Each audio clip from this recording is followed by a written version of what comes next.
Hello students, हम आ गए हैं एक्सरसाइज 1.3 के एक और क्वेश्चन के ऊपर जो कि एक्सपोनेंशियल इक्वेशन है। तो एक्सपोनेंशियल इक्वेशन वो होती है जिसके अंदर के variable will occur in the power और इन दी एक्सपोनेंट। तो एक्सपोनेंशियल इक्वेशन क्या है? जिसमें के वेरिएबल पावर में हो, पावर में मौजूद हो, एक्सपोनेंट में मौजूद हो वेरिएबल। तो such type of equations are called exponential equations, जैसे कि यहाँ पे ये लिखी हुई है। अब हमने इसको करना है फैक्टराइज। ये पॉइंट जो है this is showing multiplication not the decimal. तो ये है 4 multiply by 2 with power 2x + 1 - 9 into 2 की power x + 1 is equals to 0। यहाँ पे हम क्या करेंगे? देखिए यहाँ पे 2 के ऊपर पावर x है और यहाँ पे 2 के ऊपर पावर 2x + 1 है। तो हम इसको ब्रेक करेंगे इस वाले फैक्टर को। तो 4 और इंटू 2 की पावर में लिखूंगी 2x और एक दफ़ा लिखूंगी 2 की पावर 1।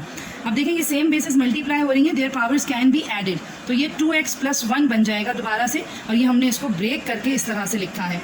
यहाँ पे यही रहेगा सेम, और +1 इज इक्वल्स टू 0। अब देखें कि हमारे पास ये जो 2 है इसके ऊपर पावर 1 है, तो ये सिर्फ 2 रह जाएगा। 1 पावर को हम नहीं लिखते हैं, बाकी पूरे इक्वेशन सेम रहेगी। और अब ये 2 इस 4 से मल्टीप्लाई हो जाएगा। ये सब आपस में मल्टीप्लाई हो रहे हैं ये तीनों टर्म्स। तो 4 2 = 8, so we are now getting 8 into 2 की पावर 2x - 9 इंटू 2 की power x and +1 is equals to 0। ठीक है, अब यहाँ देखें कि एक दफ़ा 2 के ऊपर पावर 2x है, एक दफ़ा 2 के ऊपर पावर x है। So which one is smaller? जो स्मॉलर है उसको हम लेट करेंगे। तो we are letting 2 with power x is equals to a ले रही हूँ मैं। इसको स्क्वायरिंग करेंगे both the sides. Squaring both the sides will give us 2 with power x whole square, और यहाँ पे a के ऊपर स्क्वायर। देखें जब एक बेस के ऊपर 2 पावर्स चल रही होती हैं, so both powers will be multiplied. तो ये बन जाएगा 2 की पावर 2x और यहाँ आ जाएगा a स्क्वायर। अब एक सपोजिशन हमने ये की है, एक हमारे पास ये स्क्वायरिंग करने के बाद आ गई है। Now we will be replacing 2 with power 2x with a square and 2 with power x with a।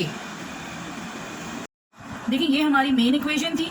अब इसके अंदर मैं रिप्लेसमेंट डाल रही हूँ। 2 की पावर 2x की जगह we have get a square, और यहाँ पे हमारे पास 2 विद पावर x की जगह पे we will be replacing a and +1 is equals to 0। Now this is a regular quadratic equation.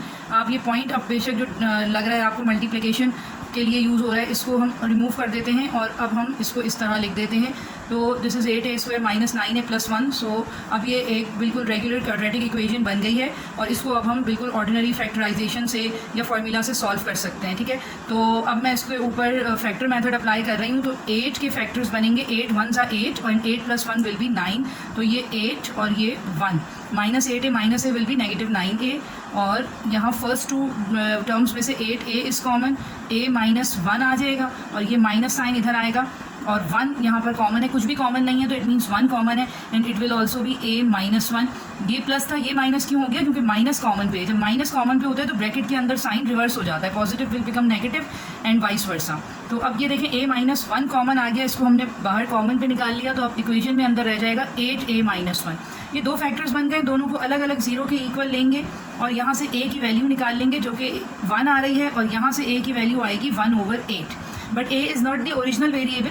हमारी जो मेन सपोजिशन थी दैट वाज 2 की power x is equals to a। इसके अंदर अब हमने दोनों वैल्यूज़ a की डालनी है 1 by 1, और x की टर्म्स में वैल्यू निकालनी है। सो 2 की power x is equals to 1। यहाँ पे देखें कि यहाँ पर 1 लिखा हुआ है, इधर बेस 2 है, तो मुझे बेसिस यहाँ पर सेम करनी है so that to equate the powers. तो मैं क्या कर रही हूँ कि 1 की जगह पे मैं लिख दूंगी 2 की power 0 because I need 2 as my base. तो 2 power 0 according to law of exponent will be equals to 1। It means कि 1 can be replaced with 2 power 0। Now you can see that bases are same, so powers can be equated, so x will be now equals to 0। अच्छा, अब इसी का ही second जो हमारे पास value है a इज इक्वल्स टू 1/8। अब हम इसको इसी इक्वेशन में 2 की power x is equals to 1/8 लिखेंगे। 8 को मैं लिख सकती हूँ कि ये है जी 2 की पावर 3। 8 is cube of 3। ठीक है, और अब ये वैल्यू हम ऊपर ले आते हैं। तो अगेन लॉ ऑफ एक्सपोनेंट के मुताबिक अगर कोई भी बेस न्यूमरेटर से डिनोमिनेटर या डिनोमिनेटर से न्यूमरेटर में जाती है तो उसकी पावर के साथ साइन चेंज हो जाता है, positive will be negative and vice versa. तो यहाँ पे ये 2 विद पावर -3 हो जाएगा। Now again you can see that bases are same, so power can be equated. तो यहाँ पे x की वैल्यू आ जाएगी -3। अब हम इसका सोल्यूशन सेट लिखेंगे। तो सोल्यूशन सेट इसका 2 वैल्यूज़ आ रही हैं 0 and -3, and this is the required answer.